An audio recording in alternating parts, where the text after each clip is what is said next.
वसुदेवसुतं देवं कंसचाणूरमर्दनं देवकी परमानन्दं कृष्णं वन्दे जगद्गुरुम्।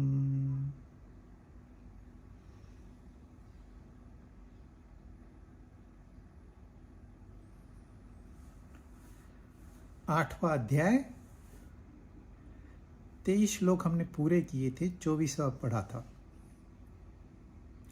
यह जो 8वां अध्याय है ये बीच में ही आ गया है। 7वां अध्याय से लिंक 9वें अध्याय में जुड़ता है। लेकिन 8वें अध्याय में क्या हुआ, अर्जुन ने कुछ प्रश्न पूछे, 5 प्रश्न पूछे, जिनमें से 4 का तो जवाब उन्होंने 2 लाइन में दे दिया। लेकिन एक जो था प्रश्न कि अंत समय में मैं परमात्मा को कैसे जानूं, यह अर्जुन का प्रश्न था। उस एक प्रश्न के लिए पूरा चैप्टर हो गया है। विचार 7वें से 9वें में कंटिन्यू होता है, यह बीच में एक अध्याय आ गया है। और यह महत्वपूर्ण क्वेश्चन है कि कैसे जानूं, क्या मैं जान पाऊंगा? क्या ये मुमकिन है कि जीवन भर मैं जैसे तैसे चलूं और फिर आखिरी में परमात्मा की याद करूं तो मुझे सद्गति मिलेगी? तो ये सारे भ्रम इंसान के मन में पैदा होते ही रहते हैं। तो ये सिर्फ अर्जुन का प्रश्न नहीं है, ये हम सबका प्रश्न है। लेकिन जैसी हमारी विचारधारा होगी वैसे ही आखिरी विचार भी होंगे। यह मुमकिन नहीं है कि आप जीवन भर एक प्रकार से सोचो और लास्ट में दूसरे प्रकार से सोचो, यह मुमकिन नहीं है। क्योंकि हमारे सोचने से हमारा स्वभाव बनता है, और जैसा हमारा स्वभाव होगा वैसी हमारी कृति होगी, जैसी हमारी कृति होगी वैसे ये जग होगा। परंतु यदि हमने पहले से एक विचार अपने मन में डाल दिया परमात्मा के बारे में, उसके ऊपर सारी मदार दे दी, अपनी जितने भी कंट्रोल्स है उसके हाथ में दे दिए, तो फिर कोई चिंता बाकी ही नहीं रहती। फिर ये प्रश्न नहीं होता है कि आखिरी में मैं तुझे कैसे याद करूं कृष्णा, ये प्रश्न ही नहीं उठेगा।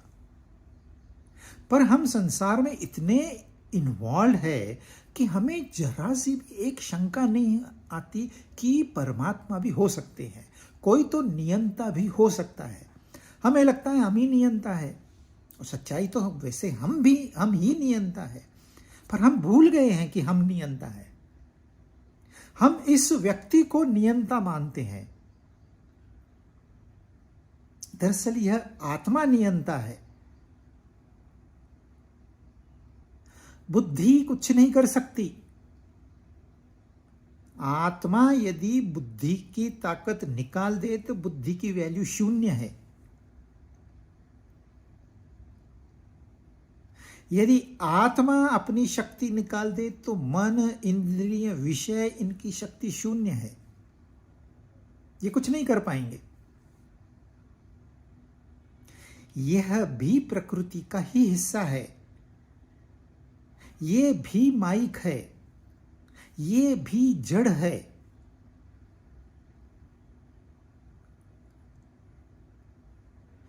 परंतु इस जड़ में चेतना भरी हुई है, इसलिए हम सोच सकते हैं, इसलिए हम रिश्तेदारी निभा सकते हैं, इसलिए हम इस संसार में व्यवहार कर सकते हैं।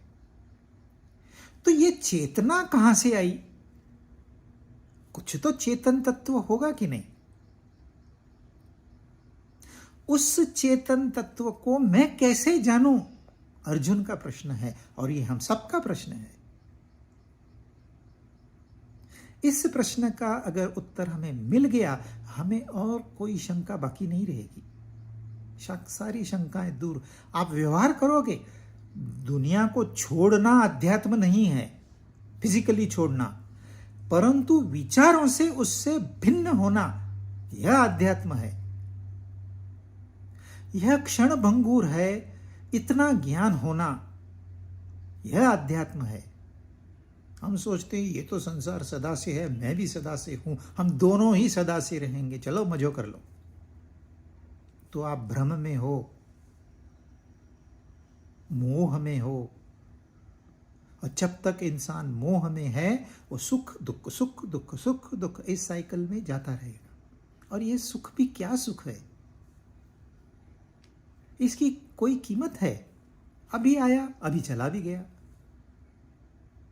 आपने सुख नहीं भोग रहे हैं ऐसे नहीं है, उसकी वैल्यू जान लो, इस शरीर की क्या कीमत है जान लो। अभी है अभी खाया गायब।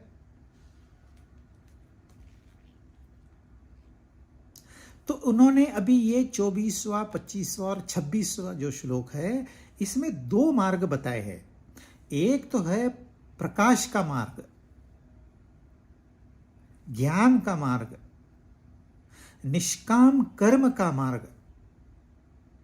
दूसरा है चंद्र प्रकाश का मार्ग, या आप अंधेरे का मार्ग भी कह सकते हो, जिसमें सकाम कर्म की भावना है। मैं करूंगा लेकिन मुझे क्या मिलेगा? हाँ, तुझे स्वर्ग की प्राप्ति होगी, चलो फिर मैं स्वर्ग में जाने को तैयार हूं। क्या करूं? ये करना है, सारा काम कर्म करेंगे स्वर्ग के लिए। लेकिन कितने दिन स्वर्ग में रहेंगे? जब तक आपके पुण्य बैलेंस है। पुण्य खत्म, यू आर पुश्ड बैक, फिर से आप धक्का देके निकाल दिए जाओगे स्वर्ग से, फिर से मृत्यु लोक में आना पड़ेगा। अब यहां जिस लोकों की उन्होंने चर्चा की है वो है स्वर्गलोक या पितृलोक दोनों, या इंद्रलोक। ये तीनों लोकों में भोग बढ़िया मिलते हैं, लेकिन निश्चित है कि वापस आना पड़ता है। दूसरा है ब्रह्मलोक, मतलब इन तीनों से ऊंचा है ब्रह्मलोक। ब्रह्मलोक में से कोई पार चले जाते हैं सारे लोकों से, परंतु उसमें भी लोग पीछे आ जाते हैं। जो ज्ञान मार्गी है वो तो ब्रह्मलोक में पहुंच गए हैं, लेकिन पार कोई नहीं जाता है, रेयरली वन। वहां ज्ञान का अभिमान हो जाता है। स्वर्गलोक में तो आप भोग भोगते हो, ये तो आपको पता भी है कि हम भोगों के लिए यही तो सब कर रहे हैं। लेकिन जब ज्ञान में इंसान उलझ जाता है, जब उसका अहंकार तगड़ा हो जाए, उसे पता नहीं चलता है कि मेरा अहंकार बढ़ गया है। वह अंधेरे में ही रहता है, वह अज्ञान में ही रहता है। चाहे सारे वेद उसने पढ़ लिए, सारे पुराण पढ़ लिए, रटते जाता है, सबको, सारी दुनिया को बताता है, स्टैंडिंग ओवेशन एवरीवेयर, पर वहां से पार कोई एक जाता है जो समर्पित हो जाता है, वह पार हो जाता है। जिसे अभिमान रहता है मैं तो जानता हूं सब कुछ, मेरी बुद्धि एकदम तीक्ष्ण है, वह भी गिर जाता है। तो उसमें यदि कोई पार चला भी गया तो उसको कहते हैं क्रम मुक्ति, क्योंकि मृत्यु लोक से स्वर्गलोक, स्वर्गलोक से इंद्रलोक, इंद्रलोक से ब्रह्मलोक, और फिर परमात्मा से जुड़ जाना। यह स्टेजेस है, स्टेजेस में इंसान करता है। और दूसरा है यह चंद्र मार्ग, जिसमें यहां बताएंगे अंधकार का मार्ग। तो ये हम 3 श्लोक पढ़ लेते हैं, तीनों को एक ही साथ समझेंगे। 24वां हमने पढ़ा था, अग्नि ज्योतिरह शुक्ल षण्मासा उत्तरायणम तत्र प्रयाता गच्छन्ति ब्रह्म ब्रह्म विदो जनाः। ब्रह्मवेत्ता ब्रह्म को प्राप्त होता है, या जो ब्रह्म को प्राप्त होता है वही सिर्फ ब्रह्मवेत्ता है। जो ये दुनिया को बताता है अहम ब्रह्मास्मि, वह ब्रह्मवेत्ता नहीं है, क्योंकि ब्रह्म बात नहीं करता। जो ब्रह्म नहीं है वो बात करता है, जो बात करता है वो ब्रह्म नहीं है, और जो ब्रह्म है वो बात नहीं करता। तो इसके ऊपर हमने चर्चा की थी। अब वो बताते हैं अग्नि। अग्नि में थोड़ा सा प्रकाश होता है, उससे ज्यादा प्रकाश, दूसरा पॉइंट है ज्योति।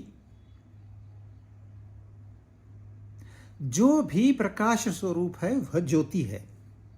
अब पहले तो दिया जलाते थे, उसकी जो लौ होती थी उसको ज्योति कहते थे। अब तो लाइट्स आ गई है तो आप लाइट को भी ज्योति कह सकते हो।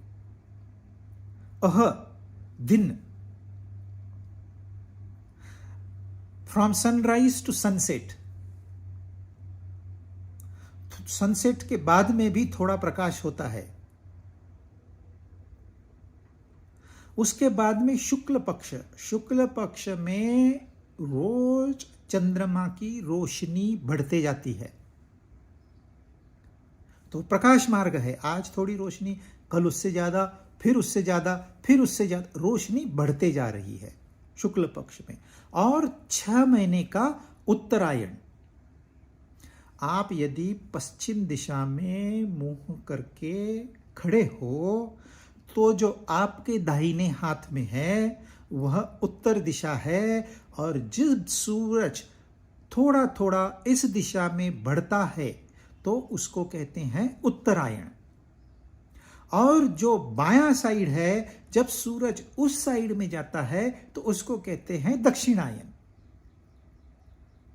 आप यदि अच्छे से देखोगे तो आपको पता चल, अरे कल सूरज यहां था, आज यहां आ गया, और थोड़ा आगे बढ़ गया, और थोड़ा, अरे लास्ट महीने में से यही महीने में तो बहुत फर्क पड़ गया। आप आंखों से देख सकते हो उत्तरायण और दक्षिणायन की गति, क्योंकि बड़ा एंगल है, वो वाइड एंगल है। तो उत्तरायण में जब सूरज बढ़ता है तो दिन की लंबाई बढ़ती है, दिन बड़ा होता है, रात छोटी होती है, प्रकाश बढ़ता है, अंधेरा घटता है।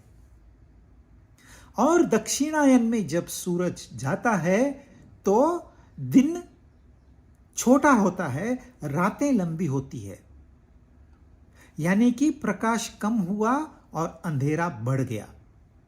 अब पहले जो ये स्कूल होते थे आध्यात्मिक, बड़ी बड़ी यूनिवर्सिटीज होती थी, ये सब हिमालय में होती थी। अब जब दक्षिणायन है तो सूरज कब निकलता है, कब अस्त होता है, पता ही नहीं चलता, और उसकी गर्मी महसूस ही नहीं, और ठंड कड़ाके की। तो आपको दक्षिणायन पसंद होगा कि उत्तरायण पसंद होगा? मैंने स्वीडन में देखा, सुबह 10-11 बजे सनराइज होता है, खाली दिखता है, फील नहीं, मैं आंख बंद कर लूं तो सनराइज है ही नहीं, और 3 बजे सनसेट हो गया। जैसे हमारे चंद्रमा की रोशनी होती है उतनी रोशनी वो देगा। ये हो गया दक्षिणायन। और यहां साउथ इंडिया में चले जाओ, गर्मी गर्मी गर्मी। ये हो गया उत्तरायण। तो प्रकाश बढ़ते गया, मतलब उत्तरायण हो गया, शुक्ल पक्ष हो गया, दिन हो गया, ज्योति हो गई, अग्नि हो गई। तो अग्नि, ज्योति, शुक्ल पक्ष और उत्तरायण ये दर्शाते हैं कि प्रकाश की सत्ता है, ज्ञान की सत्ता है। जब ज्ञान की सत्ता है तो फिर ब्रह्म को जानना आसान है, परमात्मा को जानना आसान है। एक बार आपने जान लिया ऑब्जेक्टिवली तो फिर उसे पाना और भी आसान हो जाता है। अब उसके विरुद्ध 25वां श्लोक, धूमो रात्रिस्तथा कृष्णः षण्मासा दक्षिणायनम तत्र चांद्रमसं ज्योतिः योगी प्राप्य निवर्तते। धूम यानी कि धुआं, वहां थी अग्नि, यहां है धुआं। मतलब धुआं तो अग्नि के बगैर नहीं होगा, लेकिन अग्नि ढकी हुई है, प्रकाश ढका हुआ है। रात्रि, वहां दिन था, यहां रात्रि है। और कृष्ण पक्ष, अब क्या होता है, चंद्रमा की रोशनी घटते जाती है, रोशनी घटते जाती है, उसको कहते हैं कृष्ण पक्ष। और 6 महीने का दक्षिणायन। दिन छोटा होता है मतलब प्रकाश कम होता है। इस मार्ग से जाने वाला, यानी कि आप इस मार्ग से जो प्रयत्न करता है वो उसे लीजिए, या इस मार्ग में जो यह शरीर छोड़ता है वो इसे लीजिए। यदि हम आखिरी के समय की बात कर रहे हैं तो अगला जन्म क्या होगा? आप स्वर्ग में जाओगे। और यहां अगला जन्म कैसे होगा? आप ज्ञानी योगियों के बीच में पैदा होकर ब्रह्म को प्राप्त करोगे। प्रकाश मार्ग से जाओ तो, आप अंधेरे मार्ग से जाओ तो आप धूम रात्रि कृष्ण तथा षण्मासा दक्षिणायम तत्र, उस मार्ग से जानने वाला योगी कहा है उसको, चंद्रमा की ज्योति को प्राप्त होता है। पूरा अंधेरा नहीं है, थोड़ी रोशनी है, और वो लौट के फिर इसी मृत्यु लोक में आता है। यदि चंद्रमा की रोशनी का, ज्योति का मार्ग हमने अवलंब किया तो अगला जन्म कहाँ होगा? स्वर्ग में होगा। और स्वर्ग का स्वरूप कैसा है? आपको धक्का देके वापस भेज देते हैं। कहाँ? मृत्यु लोक में। तो आप जहां थे वहीं पाओगे अपने आप को। एक जन्म खाली चला गया, फिर स्वर्ग की प्राप्ति करोगे, फिर आपको धक्का देके यहां भेजा जाएगा। टाइम पास चल रहा है, क्योंकि इंसान इंद्रियों का गुलाम होके भोगों के पीछे दौड़ता है, तो बार बार जन्म लेता है, बार बार मरता है। तो ये दो मार्ग है। एक मार्ग आपको स्वर्ग में ले जाएगा, एक मार्ग ब्रह्मलोक से परे ले जाएगा। दो मार्ग उन्होंने बताए हैं, लेकिन ये खाली दो मार्ग नहीं है। जो बहुत ज्यादा पापी होते हैं,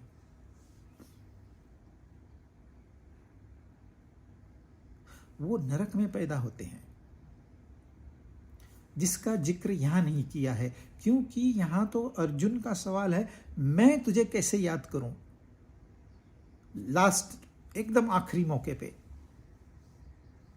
तो जो सबसे ऊंचा लोक है वही बताएंगे, और इंसान गलती कहां करता है, वो लेवल का आदमी, कि वो स्वर्ग के पीछे भागता है। नरक के पीछे कौन जाता है? नरक किसे चाहिए? लेकिन बहुत लोग नरक में ही जाना पसंद करते हैं।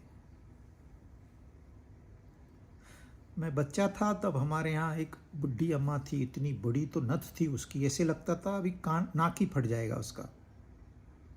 लेकिन वो सब पे धौंस जमाती थी, 3-3 बहुएं थी उसकी। मैं तुझे कच्चा चबा जाऊंगी, और बॉस थी वो,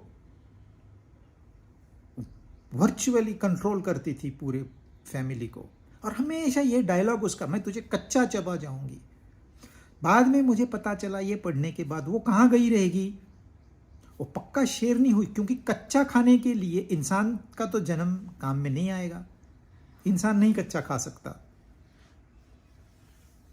और फिर उसका नेचर भी ऐसा था, शी वॉज लाइक किंग और क्वीन,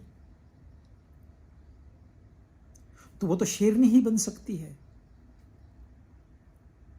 हम सोचते हैं लेकिन विचार नहीं करते कि हम क्या सोच रहे हैं।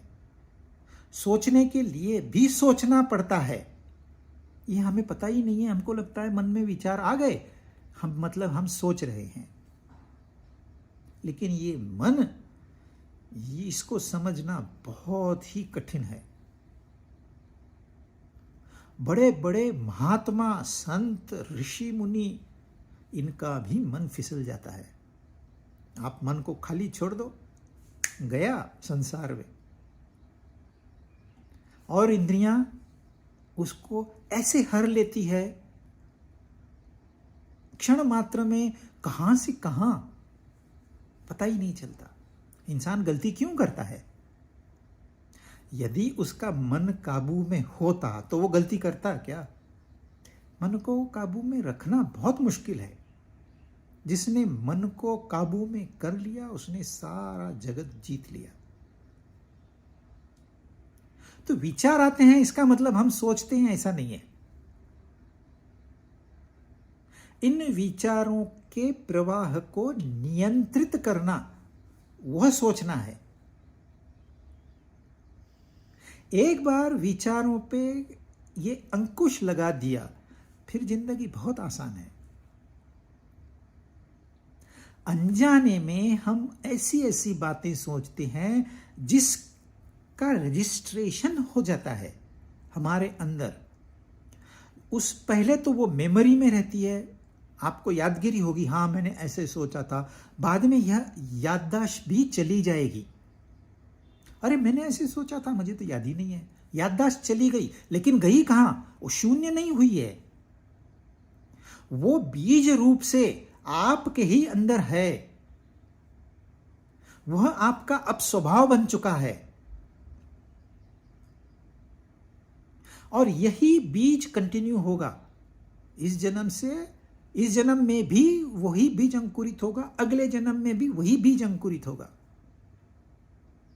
यदि आपको बीज का डीएनए बदलना है तो आपको सोच समझ कर सोचना होगा। एक विचार आपको संत से राक्षस बना सकता है। तो जो महापापी होते हैं वो नरक लोक में जाते हैं, जो पापी होते हैं वह आसुरी लोक में जाते हैं, जो नॉर्मल होते हैं वो मृत्यु लोक में, जैसे हम लोग हैं वैसे ही रहते हैं। जो भोगों की कामना के लिए अपनी मेहनत देते हैं, अपनी अक्ल लगाते हैं, वो स्वर्ग लोक पहुंचते हैं। वह है चंद्रमा का मार्ग। और जो जानबूझकर परमात्मा प्राप्ति का ध्येय रख के अपना पुरुषार्थ करते हैं, वह ब्रह्मलोक में जाकर ब्रह्मलोक से भी पार निकल जाते हैं। तो यहां उन्होंने दो ही लोक बताए। अब इसको प्रैक्टिकल कैसे समझना है? कर्म तो हमको करना ही है, कर्म से किसी को छुटकारा नहीं मिलेगा, कुछ ना कुछ तो कर्म आप करोगे ही। अब जो सकाम कर्म है वो आपको स्वर्गलोक दिलाएगा, और जो निष्काम कर्म है वह आपको ब्रह्मलोक तो दिलाएगा ही दिलाएगा, उससे पार भी ले जाएगा। सिंपल, बहुत कठिन नहीं है। कठिन इसलिए लगता है क्योंकि हमको ये सुनने की आदत नहीं है। अब आप बोलोगे ये नरक लोक, आसुर लोक, आपको कैसे पता? आप देखिए दुनिया में, आंख खोल के घूमिए, कान खोल के सुनिए। हम आंख खोलते ही नहीं है, हमको लगता है ये आंखें खुली है ना बस। पर इन दो आंखों के अलावा हमारे पास और एक आंख है, उससे देखिए इस दुनिया को। आपको नरक में लोग मिलेंगे, नरक ही मिलेगा आपको। आप वहां नाक बंद करके, आंख बंद करके निकल जाओगे जैसे तैसे, क्योंकि आप उस लोक के नहीं हो। आपको नरक लोक मिलेगा, आपको आसुरी लोक मिलेगा। जब देखो तब बेड में बैठा हुआ है, बेड में सोया हुआ है, खाना बेड में, पीना बेड में, टीवी सामने चल रही है। ये जीवन है, ये आसुरी योनि है। या फिर राक्षस बन के घूमेंगे। इतना तो खाना चाहिए उनको।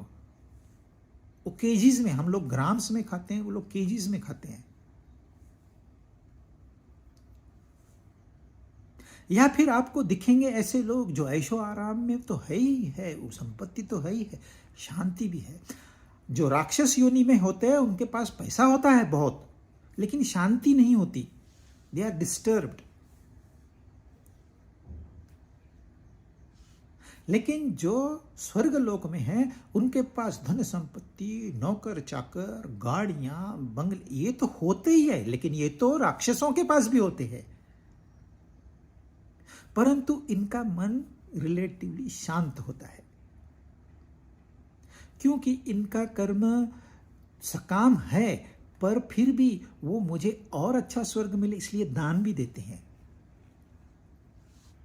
वो यज्ञ भी करते हैं, वो तप भी करते हैं, थोड़ा बहुत उनके घरों में सत्संग भी चलता है, चलो हफ्ते में 1 घंटा।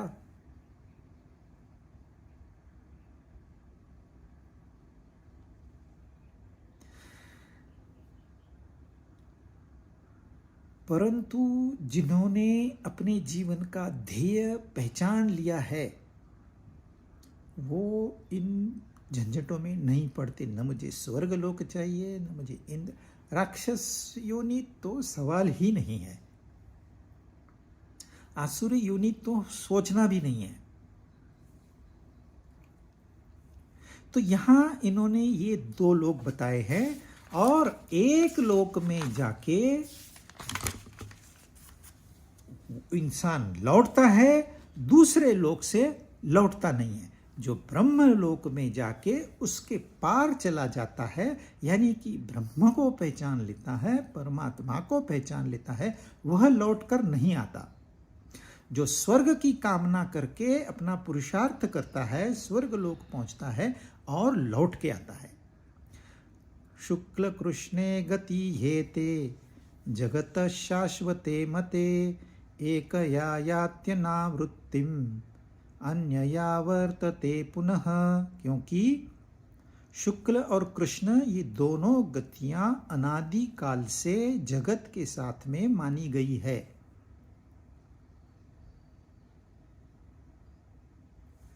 क्या कह रहे हैं, ध्यान से सुनिए। शुक्ल और कृष्ण ये 2 गतियां उन्होंने पहले 2 श्लोकों में 24-25 में बताई। अब कहते हैं ये अनादिकाल से जगत के साथ मानी गई है। तो फिर स्वर्ग क्या अनादिकाल से है? जी हां,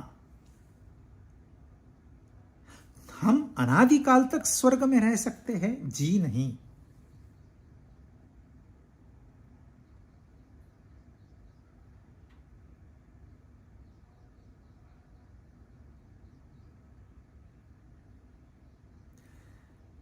शुक्ल मार्ग और कृष्ण मार्ग, ये 2 मार्ग में क्या फर्क है हमने देखा। अब यहां वो क्या कह रहे हैं, ये दोनों शाश्वत है। इसका मतलब ये हुआ कि कुछ लोग ब्रह्मलोक में रह के ब्रह्म के प्रति अपनी आस्था रख के और ब्रह्म प्राप्ति के लिए प्रयत्नशील है, जो सबसे ऊंचे लेवल पे है। उससे जो नीचे लेवल पे है वो ज्ञान ले रहे हैं ब्रह्मलोक में जाके, उससे नीचे हैं स्वर्ग लोक की प्राप्ति कर रहे हैं, उसके नीचे है राक्षस योनि, उसके नीचे है आसुरी योनि, उसके नीचे है नरक योनि। और ये सारे के सारे शाश्वत है। शाश्वत है मतलब वो लोक जैसे हैं वैसे शाश्वत नहीं है, परंतु आपको ब्रह्म को जानने वाला 1 या 2 दुक्का मिल जाएगा, इससे ज्यादा नहीं। यह जो रेशो है यह कायम है, इसमें परिवर्तन नहीं होने वाला। उससे थोड़े ज्यादा लोग ज्ञान मार्ग में आपको मिलेंगे जो ब्रह्मलोक में पहुंचते हैं, उससे ज्यादा लोग आपको स्वर्ग में मिलेंगे, उससे ज्यादा लोग राक्षस योनि में मिलेंगे, उससे ज्यादा लोग आसुरी योनि में मिलेंगे। तो यह जो पिरामिड है यह शाश्वत है।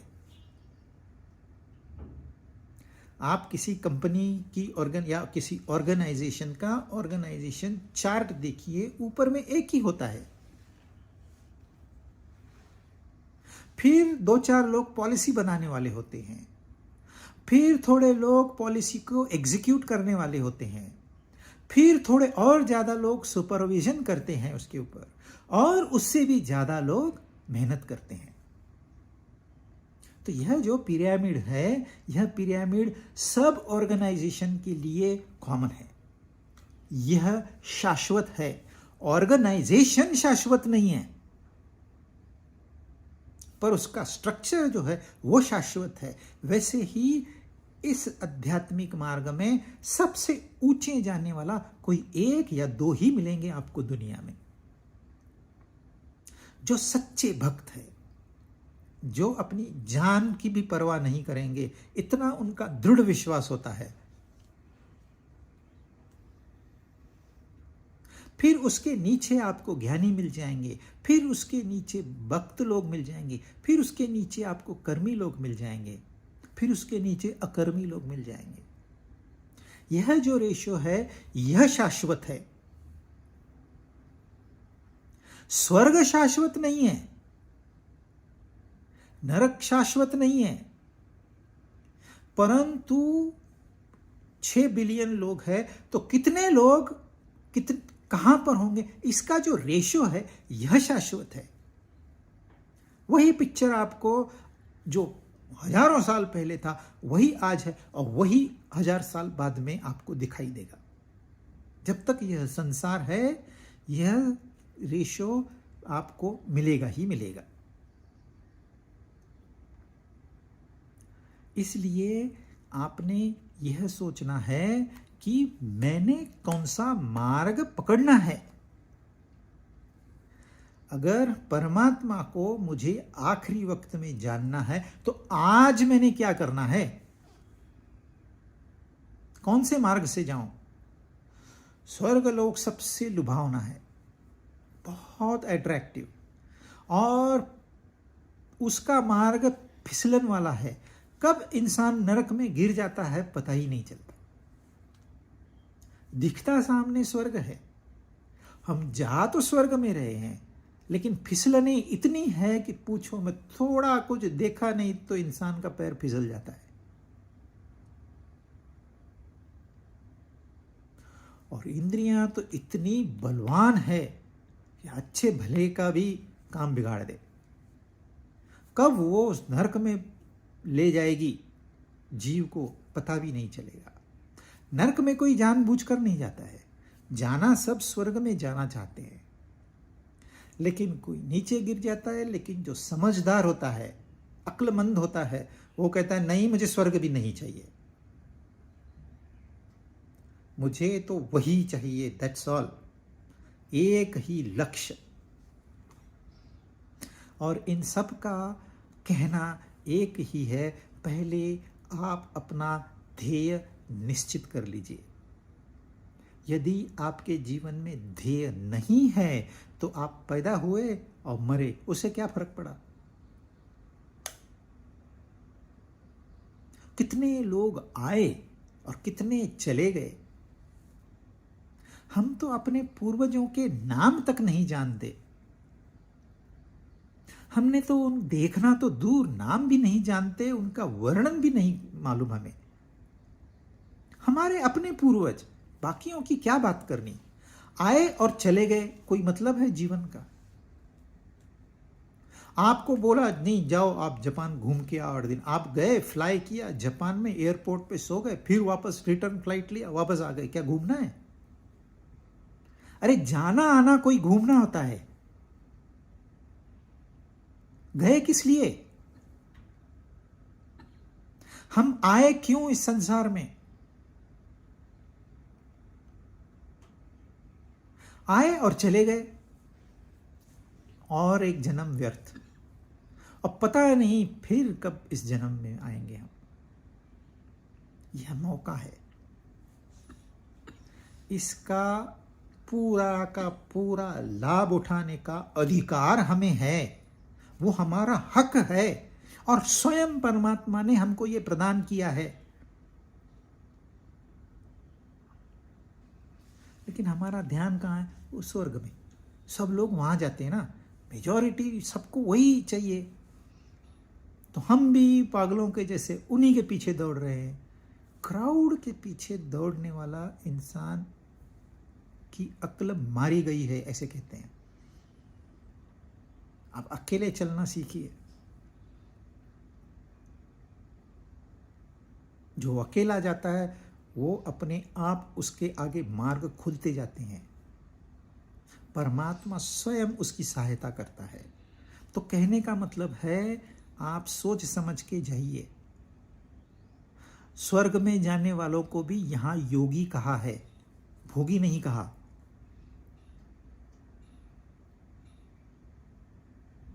क्योंकि उसने तो सही मार्ग चुना था, पहले उसका ध्येय सही था, लेकिन उसको यही लगा कि नहीं, यह इंद्रियां, यह मन, इनकी ही बात माननी चाहिए, यह बुद्धि। फिर अब वो क्या कह रहे हैं, इन सारे मार्गों को छोड़ दो। नरक में तो कोई जाना ही नहीं चाहता, उसकी चर्चा हम नहीं करते। स्वर्ग भी छोड़ दो, ब्रह्मलोक भी छोड़ दो, और सिर्फ एक ही बात करो, सीधे मैं कैसे उससे जुड़ जाऊं। 27वां श्लोक, नैते श्रुति पार्थ जानन योगी मुह्यति कश्चन तस्मात् सर्वेषु कालेषु योग युक्तो भवार्जुन। हे अर्जुन, हे पार्थ, इन दोनों मार्गों को जाने वाला कोई भी योगी मोहित नहीं होता। अतः हे अर्जुन, सब समय में योग युक्त हो जा। भाषा ही बदल दी उन्होंने।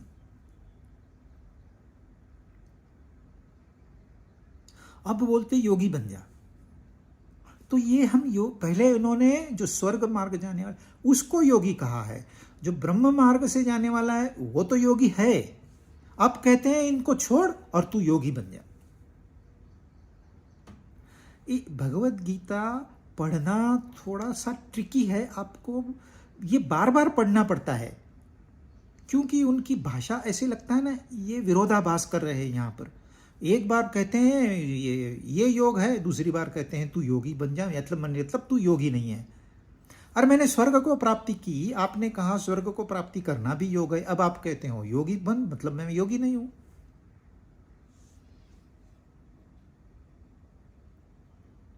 देखिए रत्नाकर था,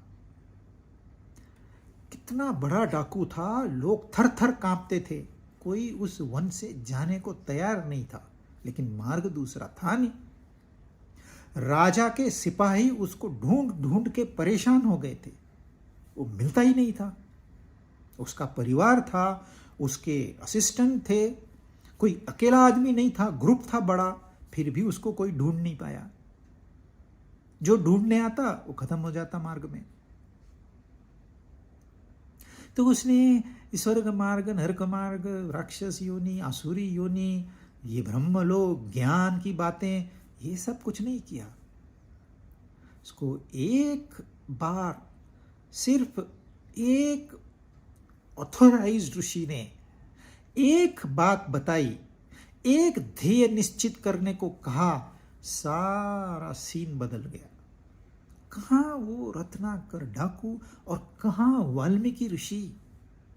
सबसे ऊंचा स्थान अगर ऋषियों में किसका है तो वो वाल्मीकि ऋषि का है।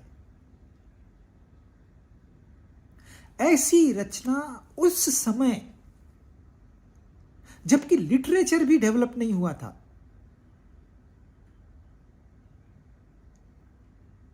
भाषा ढंग की नहीं थी लोगों की, घाटी लोग थे।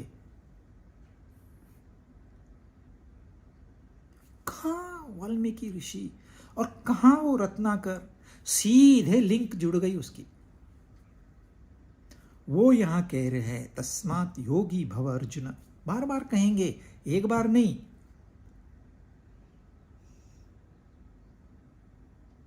योग युक्तो भवार्जुन, सीधे जुड़ जा, ये झंझटों में मत पड़। ये ब्रह्मलोक भी तुझे किसी काम का नहीं आएगा, यहां से भी तू फिसल सकता है, कोई कभी तो इक्का दुक्का वहां से गया होगा, तू उस झंझट में मत पड़।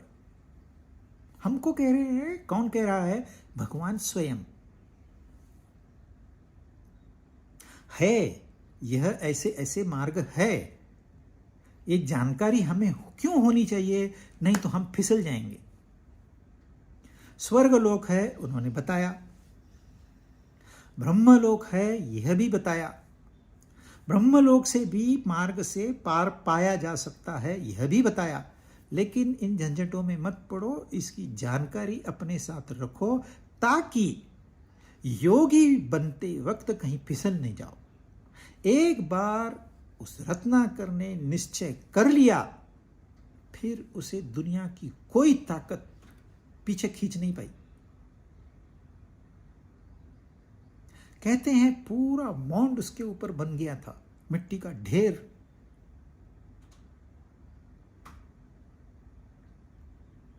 परंतु राम नाम नहीं छोड़ा। इसे कहते हैं ध्येय रखना और ध्येय के मार्ग पे चलना। उस दिशा में आप 1 कदम बढ़िए या 10 कदम बढ़िए, वो महत्वपूर्ण नहीं है। आप 1 ही कदम बढ़िए। बहुत शक्ति मत खर्च करिए, बहुत अपने आप को तंग मत करिए। मैं देखूंगा भी नहीं, मैं सुनूंगा भी नहीं, मैं खाऊंगा भी नहीं, मैं स्पर्श भी नहीं करूंगा। अरे इसके लिए आप दुनिया में नहीं आए।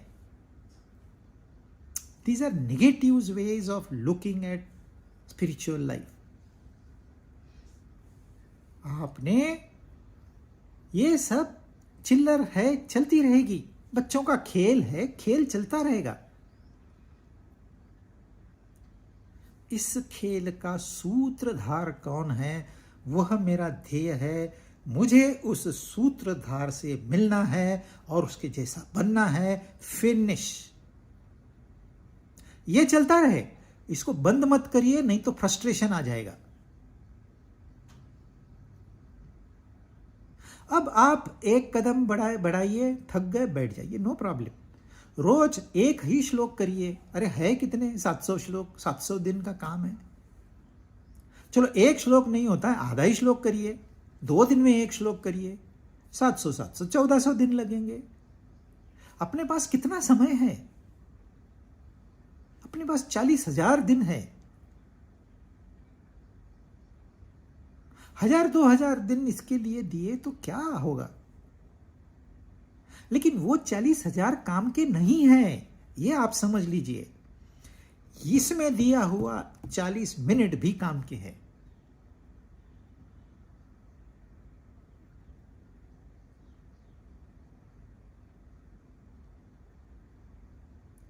तो मोह में मत फंसिए।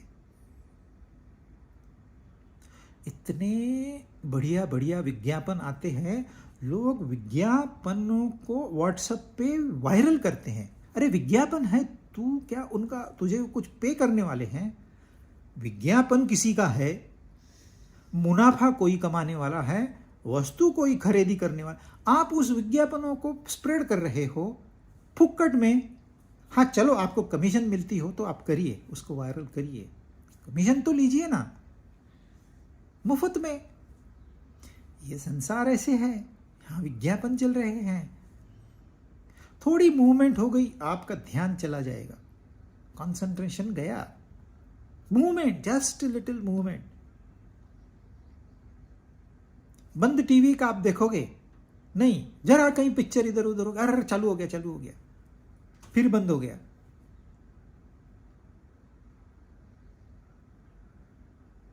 तो ये दुनिया बड़ी विचित्र है। यह आपको आकर्षित करती है। कहां से आकर्षित करती है?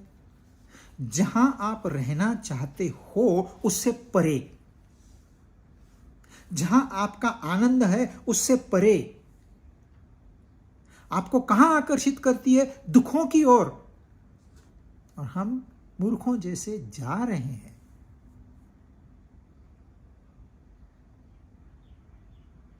सारे शॉपिंग मॉल की डिजाइन आप देखिए, आपको मोह में कैसे डालना है उन्होंने बरोबर स्टडी किया है उसका। वहां की रंग संगति, वहां के आकार, वहां की सीढ़ियां, सब इतना सुंदर तरीके से डिजाइन किया है। कोई ऋषि मुनि भी, वाल्मीकि ऋषि भी कंफ्यूज हो जाएंगे वहां पर। और हमारी आपकी तो बात ही क्या।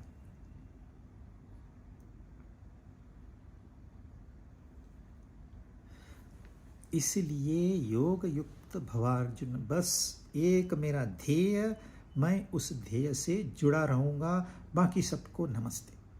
आप है बड़ा अच्छा है, इंद्रियां है बड़ी अच्छी है, विषय है बड़े अच्छे हैं, वो बुरे नहीं है, उनको आप गलती से भी गालियां मत दीजिए, क्योंकि वह भी तो परमात्मा की ही निर्मित है। यह संसार अगर उसकी निर्मित है और आप इस संसार से नफरत करोगे तो इसका मतलब क्या हुआ? आप उस निर्माता से नफरत कर रहे हो। यह है बड़ा अच्छा है, इसको अपने जगह रहने दीजिए। आप उसके ऊपर कोई जजमेंट देने की जरूरत नहीं। आपका ध्यान शिफ्ट करिए अपने गोल की तरफ। फिर गोल अचीव करने को समय ही कितना लगता है। परंतु 28वां आखिरी श्लोक, वेदेषु यज्ञेषु तपस्सु चैव दानेषु यत् पुण्यफलं प्रदिष्टम् अत्येति तत्सर्वमिदं विदित्वा योगी परम स्थानमुपैति चाद्यम्। योगी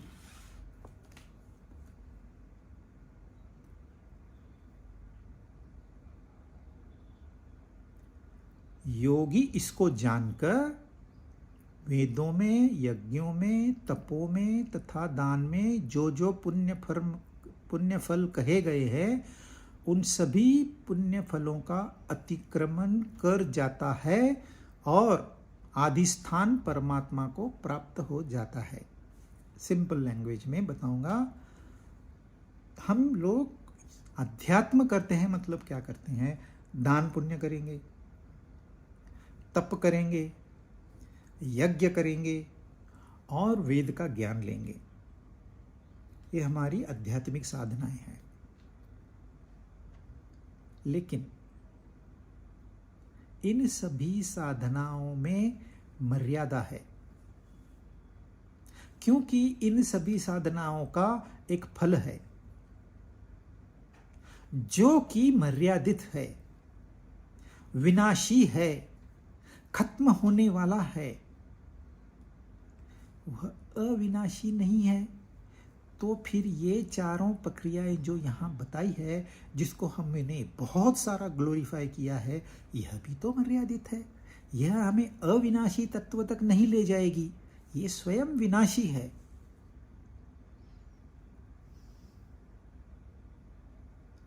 आप दान कीजिए, लेकिन मैंने दान किया ऐसे आपने एक बार भी कहा तो आपके दान की वैल्यू हो गई 0। दान क्यों करता है इंसान? नाम के लिए? फिर तो आपका दान कोई काम का ही नहीं है। दान करता है पुण्य कमाने के लिए। कहते हैं आप यहां 1 रुपया दान कीजिए, परलोक में आपको 10 रुपए का पुण्य मिलेगा। हाँ, फिर मैं करूंगा। तो पुण्य फल की प्राप्ति के लिए दान करते हैं। There is a motive. आपका ध्यान कहां पर है? उस मोटिव पर है कि मुझे वहां 10 गुना मिलेगा, प्रॉफिट 9 टाइम्स ज्यादा मिलेगा। लेकिन ये 9 टाइम्स नहीं, 90 टाइम्स नहीं, 9000 टाइम भी मिलेगा तो भी वो विनाशी है, अविनाशी नहीं दिलाएगा आपको। फिर कहते हैं हम तप करेंगे दान के साथ में। सोचिए तप किया किसने है इतिहास में? रावण ने तप किया, कुंभकर्ण ने तप किया। आप सतयुग में जाइए, हिरण्याक्ष और हिरण्यकश्यपु दोनों भाइयों ने तप किया। और कितना तप किया? अरे उनके तो हम 1% नजदीक नहीं जा सकते। 1%, इतना उन्होंने तप किया, हजारों सालों का तप। हमारी तो उम्र ही लिमिटेड है, और जो लिमिट हमको उम्र मिली है हम उसको और घटाते हैं।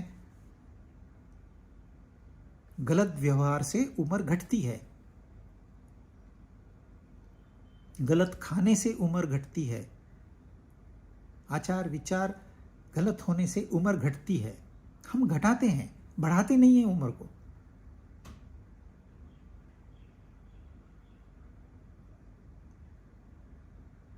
तो तप तो उन्होंने किया, लेकिन क्यों किया? मुझे इंसान मार सके, न जानवर मार सके, न दिन में मार सके, न रात में मतलब मैं मरूं नहीं, यह एक उनका उद्देश्य था। अमरत्व प्राप्त करना चाहते थे, परंतु यह शरीर नाशवान है, नाशवान था और नाशवान ही रहेगा। जो पैदा हुआ वह मरेगा, जो बना वह टूटेगा। ये नियम है, इसमें कोई परिवर्तन नहीं कर सकता। तो यह पैदा हुआ शरीर ये अमृत को कैसे प्राप्त कर सकता है? इम्पॉसिबल। कोई देवता ऐसा वरदान नहीं दे सकते, लेकिन देवता तो भोले भाले होते हैं, वो तथास्तु कह देते हैं। फिर मूल देवता के पास जाके बोलते हैं आप ही मार्ग निकालिए। फिर वो मार्ग निकालते हैं तो रावण का अंत हो गया, कुंभकर्ण का अंत हो गया, हिरण्यकश्यपु का अंत हो गया, और कितने। तो आप भी तप के चक्कर में पड़ोगे। क्यों? ध्यान कहां पर है? फल पे, और फल नाशवान है। यज्ञ करेंगे, बड़े बड़े यज्ञ करते हैं। अश्वमेध यज्ञ सबसे बड़ा यज्ञ होता है। उसमें एक सफेद अश्व को छोड़ देते हैं, वो अश्व जहां जाएगा वो सारी जमीन राजा की। अगर कोई दूसरे राज्य में चला गया तो वो राज्य भी ये राजा का। अगर आप में हिम्मत है तो अश्व को पकड़ के दिखाइए, फिर आपको युद्ध करना होगा। जिसमें हिम्मत होती थी रुकाता था, जब बहुत बार तो ये कोई हिम्मत करता ही नहीं था। बड़ी ताकत के आगे तो छोटी ताकत झुकती ही है। चलो, आपने पूरी पृथ्वी का राज्य प्राप्त कर लिया, कितने साल चलाओगे? तो यज्ञ भी मर्यादित है। फिर कहते हैं वेदेषु, वेद सबसे महान ज्ञान है इस पृथ्वी पर। वेद से बढ़कर कोई ज्ञान नहीं है। वेद का मतलब ही ज्ञान होता है। ऐसी मोटी मोटी पुस्तकें हैं, हम उठा नहीं पाएंगे, पढ़ नहीं पाएंगे, समझ तो दूर की बात है। पर ये पुस्तकें भी पढ़ते हैं, ज्ञान प्राप्त करते हैं, बताते हैं इस वेद के इस अरण्यक में या इस उपनिषद में ये मंत्र है, बताते हैं। परंतु वह ज्ञान को भी सीमा है।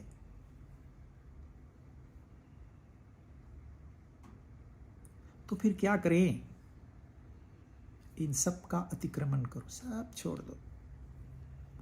इनसे जाना है, इस दुनिया से जाना है।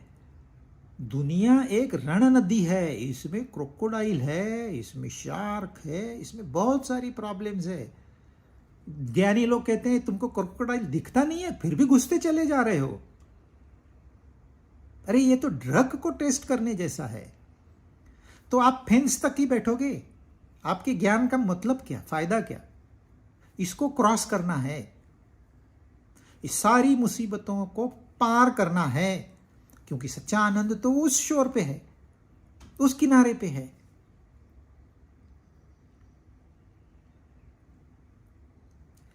आप देखिए कितने लोग अमेरिका जाके मैनेजमेंट पढ़ के आते हैं, how to manage businesses, MBA in business accounts, MBA in marketing, MBA in temple management.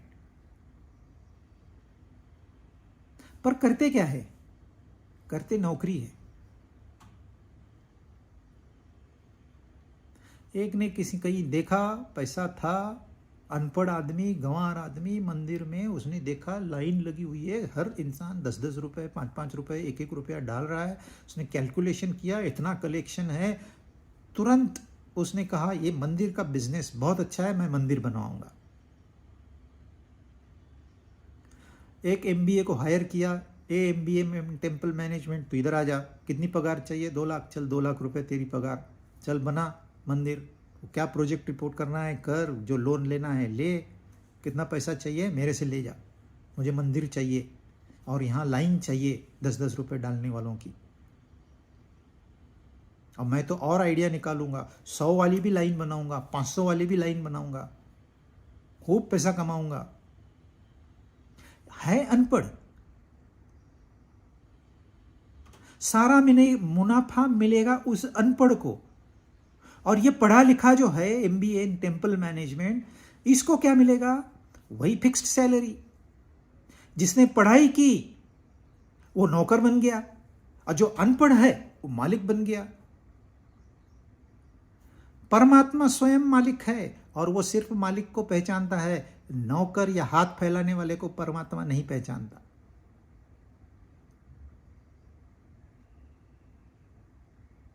तो आपने सारे वेदों का अध्ययन किया क्यों? दुनिया को दिखाने के लिए, संस्थाएं बनाने के लिए, फॉलोअर्स बढ़ाने के लिए, लग्जरियस लाइफ जीने के लिए, यानी कि स्वर्ग प्राप्ति के लिए। तो यह आपका ज्ञान आपके काम में नहीं आएगा। तो ज्ञान का भी फल मर्यादित है। वेदों का ज्ञान ये संसारी ज्ञान की तो वो तो है ही नहीं। 0.0111 उसकी वैल्यू है, एकदम जीरो नहीं है, निग्लिजिबल वैल्यू है बाकी संसारिक ज्ञान की। यहां वेदों का ज्ञान है, वो कहते हैं उसका फल भी मर्यादित है, तो संभल के। इसलिए सबसे बेस्ट है उसको जानो, पूरा समर्पण। यदि आपने यह कर लिया तो कल्याण हो गया। फिर आपको न वेदों की जरूरत है, न यज्ञों की जरूरत है, न तप की जरूरत है, न दान की जरूरत है। जितना आपसे मन पड़ता है उतना करिए, लेकिन मन शुद्ध होना चाहिए। उसमें एक भी निगेटिव थॉट आएगा, पूरा मन को अशुद्ध कर देगा। तो हमारा आदि स्थान जो है वह परमात्मा का है। उसको पाकर ही हम आनंद प्राप्त कर सकते हैं, शांति प्राप्त कर सकते हैं, और कुछ नहीं। तो आप या मैं या हम सभी के लिए यह दिशा है कि हम परमात्मा को जानने के लिए बस उसका ध्यान करें, बस उसको हर वस्तु में पाएं, चाहे कितनी भी छोटी वस्तु क्यों न हो। तो इस तरह ये 28वां श्लोक पूरा हुआ। इसके साथ में 8वां अध्याय पूरा हुआ। अब पूरा हुआ, समझ में आया वो पता नहीं, लेकिन फिर अभ्यास करना होगा इसका। ओम तत्सदिति श्रीमद् भगवद गीता सूपनिषत्सु ब्रह्म विद्यायाम योगशास्त्रे श्री कृष्णार्जुन संवादे अक्षर ब्रह्म योगो नाम 8मोऽध्यायः। ओम तत्सत। इन भगवान नामों के उच्चारण पूर्वक ब्रह्म विद्या और योग शास्त्र में श्रीमद् भगवद गीतोपनिषद रूप श्री कृष्ण अर्जुन संवाद में अक्षर ब्रह्म योग नाम का 8वां अध्याय पूर्ण हुआ, लेकिन पूर्ण नहीं हुआ क्योंकि हमको अभी तक समझ में नहीं आया है। इसलिए हम क्या करेंगे, पहला श्लोक फिर से पढ़ेंगे ताकि हम भूलें नहीं कि हमने इसके ऊपर रिफ्लेक्शन करना है बाद में। अर्जुन उवाच किं तद् ब्रह्म किमध्यात्मं किं कर्म पुरुषोत्तम आदिभूतं च किं प्रोक्तम आदिदैवं किमुच्यते। 9वां अध्याय अगली बार शुरू करेंगे।